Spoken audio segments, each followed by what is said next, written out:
Hi and welcome to the Art Teams podcast. Today we're going to talk about metacognition. I'm Guy Trainin. I'm a professor at the University of Nebraska-Lincoln and the PI for the Art Teams project. And as I said, I want to talk about metacognition. Metacognition is thinking about thinking. We know that the ability to think about our own process and come to conclusion whether it works or doesn't, what about it worked, as a way to enhance learning is incredibly important. It helps us evaluate our abilities and also enables us to really grow when we think about a world where knowledge is constantly changing, new tools are emerging, new processes and new capacities.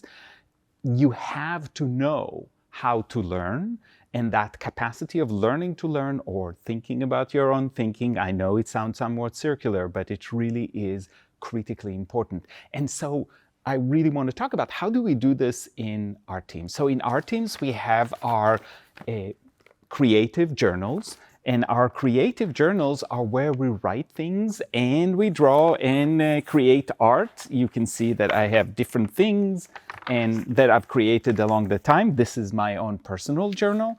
And so this is the learning or the thinking that I am doing. And as I'm learning, I'm writing things down, I'm trying to connect them and to do interesting things in them.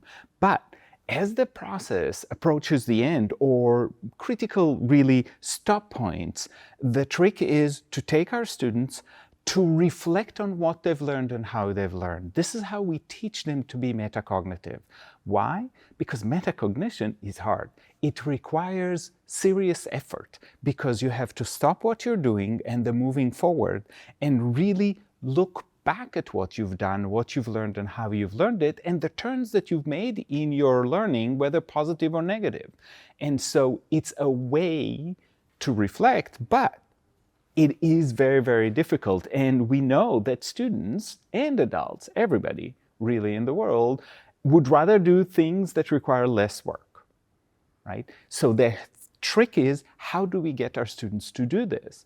Just asking them is not enough. We have to create these stop points where we tell them, we're now going to stop. And then we have to come up with a procedure. A procedure we often use is actually giving our students sticky notes.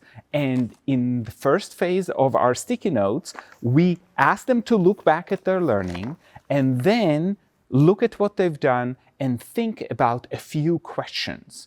And you can use sentence stems, you can use sentence frames, you can just create a series of questions that you want them to ask. And then they can use the sticky points to actually write out their answers or their thoughts or even their questions and stick them in the right place. So you're creating a second layer of learning on your journal.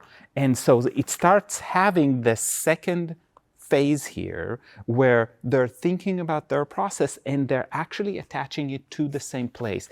And physically, this allows them, first of all, to create the connections and to keep seeing the connections, and also to have the visual memory that is connected to this. Again, this one is a written prompt, but you can just as easily have a sketch or a diagram or even a more robust physical product, whatever it may be, that brings all that thinking together.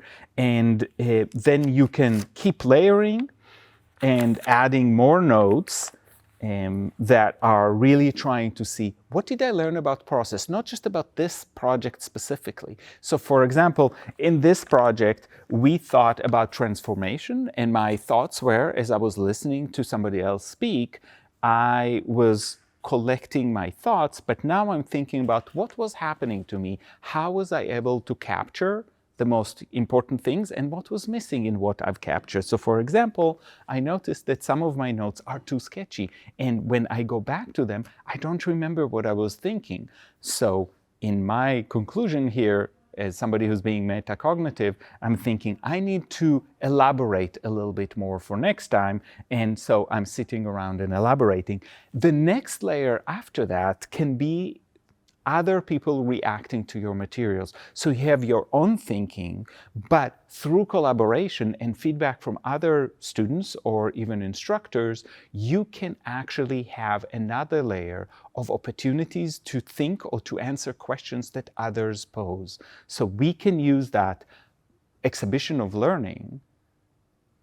In the middle, we talked about this in the previous episode we sent, you can use those exhibitions of learning to just receive warm feedback, but you can also use it as an opportunity to ask questions and to have the group around enrich your metacognition by challenging you to think about what worked and what didn't work. And this is a way, again, to enhance the capacity of some of our students who are having a hard time, especially initially, to do this work, because this is, again, this is not something that comes naturally to us. This is something that we need to work on.